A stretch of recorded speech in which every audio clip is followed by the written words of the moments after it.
Si vous pouviez voyager dans le temps, qu'est-ce que vous feriez?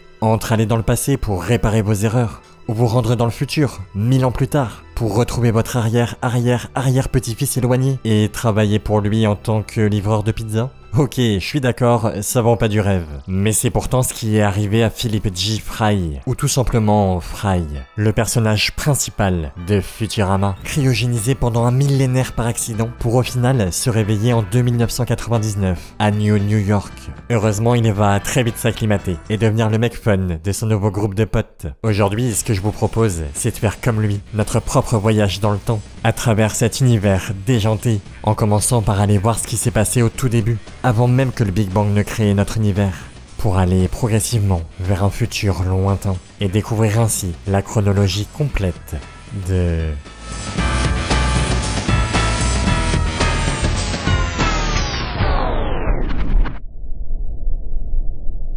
Au commencement, il n'y avait rien. Enfin, pas tout à fait. Il y a Yivo, un être vivant en forme de planète à tentacules. Le rêve pour tous les fans de hentai. Il erre depuis des centaines de milliards d'années, seul, dans l'immensité du néant. Nul ne connaît son origine. Il était juste là, au centre de son univers. Et alors que Yivo traînait dans le vide comme à son habitude, un nouveau monde apparaît sous ses yeux. Celui dans lequel les aventures de Fry et ses amis vont se passer.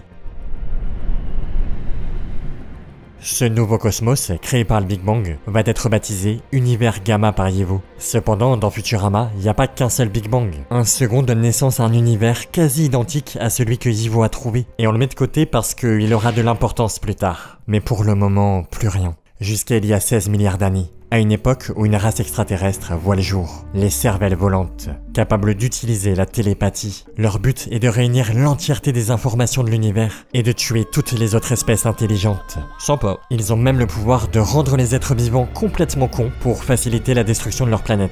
Les pensées des autres hurlent en elles comme les rires forcés de millions de spectateurs de films comiques d'art et d'essai. Seulement, il n'y a qu'une personne qui peut leur résister, Fry. Pourquoi lui? Parce que c'est le protagoniste, oui, mais aussi parce que apparemment il aurait une onde cérébrale capable de contrer l'attaque des cervelles volantes. Ok.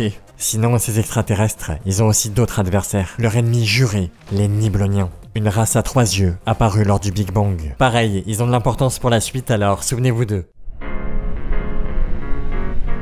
Une vingtaine de milliards d'années après le Big Bang, le Soleil, la Terre et la Lune apparaissent. Bender, Fry et son petit-fils très éloigné, le professeur Farnsworth, sont notamment témoins de leur naissance lors d'un de leurs nombreux voyages dans le temps. Ouais, va falloir s'habituer au voyage temporel. Bref, tout comme dans la vraie vie, au fil des années, des êtres terrestres ont évolué. Puis les dinosaures sont apparus. Sauf que dans Futurama, c'est les cervelles volantes qui ont provoqué leur extinction, pas la météorite. À part ça, l'histoire suit son cours. Les hominidés d'Amérique du Nord sont tués par les paléo-indiens. Les Homo sapiens chassent les créatures préhistoriques. En gros, l'histoire de la Terre qu'on connaît déjà. En 3500 avant notre ère, une autre planète, appelée Tuban 9, réduit petit à petit son mouvement de rotation, condamnant ses habitants à fuir sur Terre. Et ces aliens, c'est des chats super intelligents. Ils se réfugient en Égypte et sont vénérés comme des divinités. Rien que ça. Et franchement, tout ça, ça étonne qui? Environ 2000 ans plus tard, les habitants d'une planète nommée Osiris 4 visitent l'ancienne Égypte pour apprendre à construire eux-mêmes leurs pyramides. Osiris 4 sera bien plus tard gouverné par Bender, qui remontera dans le temps pour voler un sarcophage aux Égyptiens. Pourquoi faire? On ne sait pas. C'est un robot un peu étrange. Il a été construit au 30e siècle. Et à l'inverse de Fry, c'est quelqu'un de très complexe, mais surtout ultra vulgaire. Déguisement ringard, non mais tu t'es regardé toi?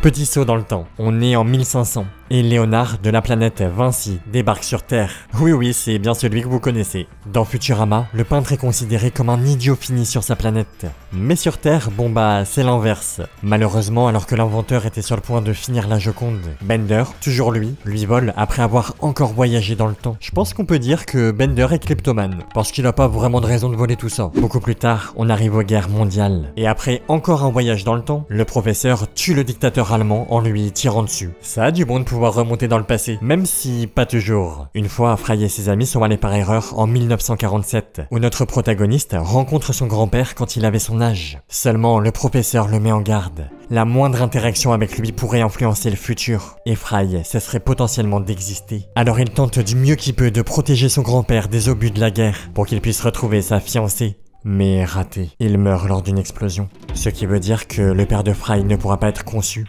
et par conséquent, notre héros non plus. Pourtant, il ne disparaît pas. Qu'est-ce que ça veut dire? Fry décide de réconforter la fiancée de son grand-père. Seulement, elle a l'air d'avoir d'autres plans. Justement, est-ce que ça te tente de belles brioches?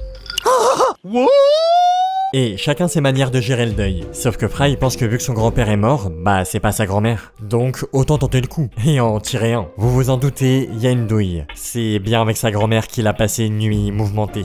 Ouais, c'est horrible. Mais le pire, c'est que 9 mois plus tard, le père de Fry va naître. Il s'appelle Yancy. Et ça veut dire que Fry est en réalité son propre grand-père. Ça c'est de la consanguinité. Yancy rencontre sa femme une vingtaine d'années plus tard, donnant naissance à un premier fils, le 14 août 1974. Fry. C'est à partir de là que commence sa petite vie à New York, et qu'à 25 ans il devient un livreur de pizza. On arrive maintenant au tout début de la série Futurama, le soir du 31 décembre 1999, où Fry est par accident cryogénisé lors d'une livraison.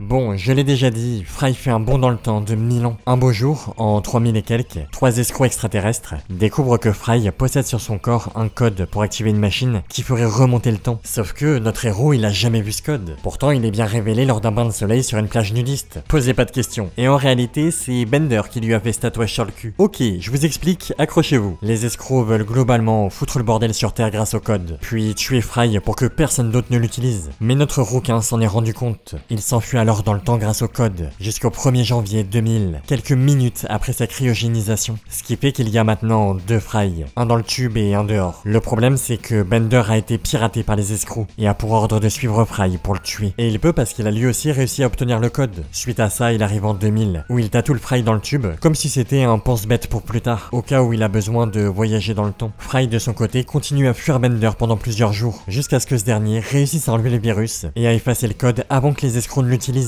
Finalement, les méchants sont vaincus. Et du coup, vous avez compris, le tatouage sur la fesse, en gros, c'était une histoire de boucle temporelle. Sinon, en 2007, le neveu de Fry est né. Il s'appelle lui aussi Philip G. Fry. Et si j'en parle, c'est pas pour rien. Plus tard, il est le premier homme à se rendre sur Mars, devenant l'une des plus grandes célébrités du 21e siècle. Incroyable cette famille quand même. En 2008, un objet bien particulier et propre à Futurama est créé, la cabine à sucre.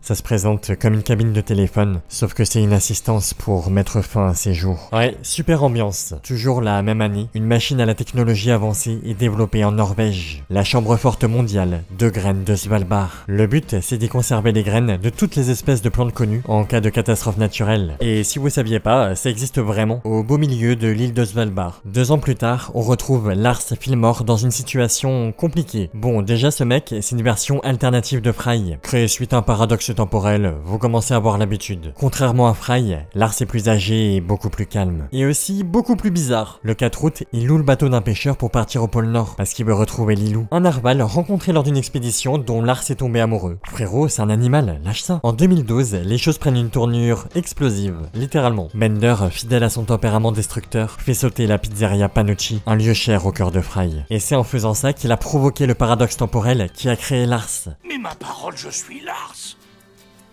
Lars, c'est moi. On change un peu de décor pour se retrouver à Springfield. Ouais, vous avez bien entendu, on passe de Futurama aux Simpsons. Comment c'est possible? Grâce à la magie du caméo. Parce que, si vous l'aviez pas remarqué, Futurama a été créé par les mêmes auteurs que les Simpsons. Et du coup, qu'est-ce qui se passe? En 2014, les choses dégénèrent totalement à Springfield. Tout commence quand l'école enterre une capsule temporelle, censée rester fermée pendant 1000 ans. Mais évidemment, Bart trouve le moyen de tout gâcher en y jetant un sandwich dans lequel il s'est mouché. Pas franchement hygiénique. Et comme si ça suffisait pas, la capsule est enterré près des déchets nucléaires provenant de la centrale de Monsieur Burns. Résultat, le sandwich mute en une horde de lapins mutants ultra agressifs. Et bien évidemment, ça a des conséquences. Ces lapins attaqueront New York 1000 ans plus tard. Bender retourne donc en 2014 pour chercher Homer Simpson, parce que l'ADN des lapins remonte à lui. Sa mission est donc de l'éliminer. Mais il oublie rapidement pourquoi il est là en voyant à quel point Homer est un chill guy. Et ils deviennent même potes. Seulement, le temps passe et le problème de lapin n'est toujours pas réglé. Fry et sa clique débarquent donc à leur tour en 2014 pour s'occuper d'Homer. Mais Lisa les supplie de ne pas tuer son père. L'équipe essaie donc de trouver une solution plus éthique pour stopper l'invasion. Mais après des recherches approfondies, voilà que l'ADN des lapins pointe aussi Marge. La tension monte, jusqu'à ce qu'Homer et Marge comprennent que l'ADN provient en fait d'un de leurs enfants. Sans grande surprise, ils découvrent que tout remonte à Bart et à son fameux sandwich. Problème, le concierge de l'école refuse qu'on touche à la capsule temporelle. Les Simpsons décident alors de voyager dans le futur pour stopper les lapins mutants directement sur place, pendant que Maggie et Bender vont aux courses de chevaux. Et ils se font une petite fortune. Quand les Simpsons reviennent après avoir avoir battu les lapins mutants, Maggie a la couche pleine de billets. Évidemment, Bender récupère l'argent, mais lui en laisse quand même une part, avant de se mettre au veille dans le sous-sol, prêt à attendre 1000 ans pour se réveiller à son époque. Mais avant ça, qu'est-ce qui se passe dans le reste du 3e millénaire? À partir de 2038, la Terre est à court de pétrole, et les humains doivent donc puiser dans d'autres ressources, comme l'huile de baleine. Faut pas déconner, la protection animale, ça passe après l'essence. Côté pollution, ça va pas mieux. En 2052, New York évacue ses déchets dans l'espace à l'aide d'une fusée, et environ 150 ans plus tard, les scientifiques développent des vaisseaux spatiaux capables d'atteindre la vitesse de la lumière, voire même au-delà. Bien plus tard, en 2308, Bender débarque du futur pour voler le prix Nobel de la paix. Comme d'hab, juste pour semer le chaos. Les Suédois qui sont à l'origine du prix Nobel ne se laissent pas faire. Une bataille commence et le résultat est catastrophique. New York est complètement dévastée. La ville est réduite à néant. Cette attaque ne cause pas que des dégâts matériels. Elle plonge également le monde dans une deuxième ère médiévale qui va durer tout le long du 24e siècle. Ouais, Bender a tout simplement fait reculer la civilisation de plusieurs siècles. Et maintenant, direction 2443, la seconde venue de Jésus sur Terre.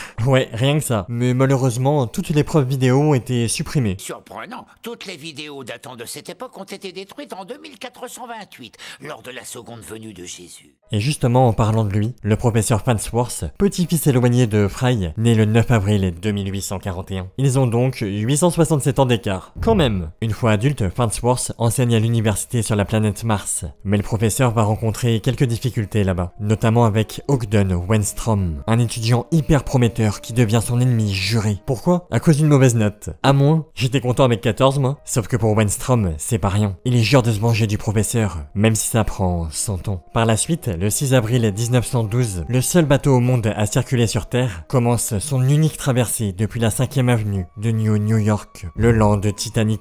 Malheureusement, l'histoire se répète. Après avoir heurté une boîte aux lettres le 4e jour de son voyage, le land Titanic coule dans le ciment. Posez pas de questions, mais ça reste une tragédie. 13 ans plus tard, la Mom Corp est fondée, la société qui dirigera beaucoup d'entreprises dans les années qui suivent. À l'époque, le professeur y travaille, en créant des robots modernes semblables à Bender. Et c'est pas tout, car Farnsworth entretient une relation avec la propriétaire de la boîte, Man, ou Carol Miller, l'une des personnes les plus riches sur Terre. Malheureusement, ou heureusement, le professeur rompt avec elle. Et au fil des années, lui, ainsi que Fry et l'équipe du Planet Express, vont vite découvrir le vrai visage de Man. Elle se montre plutôt gentille et douce au premier abord, mais en fait, elle est sournoise et froide. Man va régulièrement faire obstacle à Fry et ses amis tout au long de la série, comme la fois où elle tente d'acheter tous les robots de la Terre pour tout contrôler. Pour finir le 3e millénaire sur une note positive, le 29 juillet 1975, naît Lila, la future petite amie de Fry. C'est quelqu'un de sensible mais aussi très forte. Et elle adore les animaux aussi, ce qui va la pousser plus tard à adopter un petit extraterrestre, Nibbler, né en 274 avant Jésus-Christ. Sacrée longévité. Bien qu'elle n'ait qu'un œil, Lila est en fait une humaine mutante, ce qui a le don de surprendre Fry lorsqu'il se réveille de sa cryogénisation. Le lendemain de son réveil, le 1er janvier 3000, Fry finit par rejoindre la fameuse équipe du Planet Express, composée du professeur, de Lila et de Bender. Leur mission, s'occuper des livraisons en tout genre à travers la galaxie. Et ils ont une sacrée notoriété, car quelques mois plus tard, Fry et ses amis sont appelés pour sauver la planète. Pourquoi de simples livreurs pour une telle mission? J'imagine que c'est grâce à leur permis vaisseau spatial. Mais vous vous souvenez de quand New York a expulsé ses déchets dans l'espace? Et bah justement, une énorme boule de détritus, et à 2 doigts d'entrer en collision avec la Terre. Et Fry a la merveilleuse idée de jeter plus de déchets pour faire dévier la boule. Et ça marche. Mais bon, on va sûrement faire face au même souci plus tard. En tout cas, c'est comme ça que les aventures du Planet Express commencent. Et d'ailleurs, vous vous demandez sûrement comment ça se fait qu'il puisse voyager dans le temps, car le tatouage de Fry ne peut être utilisé qu'une seule fois. Tout part de l'année 3010, où le professeur Farnsworth invente une machine pour aller dans le futur uniquement. Seulement, en voulant la tester avec Fry et Bender, il se retrouve coincé des milliards d'années plus tard. Impossible de remonter dans le passé. Alors la seule solution, c'est d'avancer dans le temps, jusqu'à trouver une machine pour retourner en arrière. Mais spoiler, il trouve pas. Alors comment on fait? Et bah, à force de magouiller avec l'espace-temps, Fry et ses compagnons ont découvert l'existence du second univers identique au leur que j'ai évoqué au tout début de cette vidéo. Il n'y a donc qu'une seule chose à faire pour que Fry et ses compères prennent la place de leur double. Ainsi, notre protagoniste peut aller à son date avec Lila prévu avant cette aventure périlleuse, pendant que Bender s'occupe de cacher les corps de leur double, sans que personne ne soupçonne qu'ils sont des imposteurs dans cet univers. Grosse ambiance. En tout cas, Fry et sa bande ont pu continuer leurs aventures grâce à ça, et ils ne sont pas au bout de leur surprise. Car 2 ans plus tard, le Planet Express frôle de peu la fin du monde. En fait, un jour, en explorant un gigantesque terrier dans Central Park, Fry et ses amis tombent sur un ancien calendrier martien, en pierre. Une relique si imposante qu'elle doit forcément détenir un message personnage important. Amy Wong, une assistante du Planet Express, déchiffre alors l'idéogramme. La fin du monde arrive, maintenant. Le professeur vérifie les données météorologiques de l'espace pour être sûr, et aucun doute. Le soleil est sur le point d'émettre une gigantesque éruption. La nouvelle se propage et les habitants de la Terre décident de se réfugier sur Mars, seule autre planète habitable. Et ouf, juste à temps, ils sont tous là. Seulement, Amy s'est trompée. C'est pas la Terre qui est en danger, mais Mars. Oh la boulette! L'éruption solaire contourne en fait la planète bleue avant d'atteindre sa cible. Mars est rapidement sous l'emprise des flammes. Heureusement pour les réfugiés, la planète passe juste à côté de la Terre. Ils peuvent donc tout simplement sauter pour retourner chez eux. Assez simple finalement. Sauf que Lila, suite à une blessure à la jambe, ne peut pas. Fry tente donc de la rattraper depuis le sommet du Planet Express. Mais Mars va si vite que les deux s'arrachent un bras. Heureusement pour Lila, c'est Scuffy, l'homme de ménage du Planet Express, qui lui vient en aide grâce à une échelle. Elle est sauvée. Finalement, Fry et ses amis s'en sont sortis de justesse. Mais l'heure n'est pas vraiment au repos. Vous vous souvenez de quand Fry et les autres ont débarqué chez les Simpsons à cause d'une catastrophe future? Eh bah, nous y voici. 3014, l'invasion des lapins mutants. Après avoir remonté le temps et élucidé l'origine d'apparition des lapins mutants, qui je le rappelle proviennent du sandwich de Bart Simpson, Fry, Lila et le professeur sont revenus en 3014, accompagnés des Simpsons pour faire face aux lapins. Bien évidemment, nos héros s'en sortent très vite. Et ça, grâce à l'aide de Lisa Simpson, qui a hypnotisé les bêtes grâce à son saxophone, avant de les envoyer sur une autre planète. Ça dégage. Entre voyage passé, futur, présent, Fry a de quoi s'occuper. Bien évidemment, l'aventure du Planet Express ne s'arrête pas là. Dans les années 10 000, la nature reprend le dessus sur Terre, notamment avec les singes qui contrôlent le monde, suivis par les oiseaux. La planète atteint même sa 3e ère glaciaire en 105 105. Et alors qu'on pourrait penser que l'eau cessera d'exister dans la vraie vie, dans Futurama, c'est l'inverse. En 351 120, la Terre est dans sa globalité, submergée. Nul ne sait ce que vont devenir Fry et ses amis. Mais je souhaite à notre livreur de pizza d'avoir réussi à un peu moins voyager dans le temps, parce qu'à force de vivre dans le passé et le futur, on oublie de profiter du présent, de la chance absurde qu'on a d'avoir un petit temps de vie qui nous est donné à nous, alors qu'il aurait pu être donné n'importe où, dans n'importe quel recoin de l'immensité de l'univers.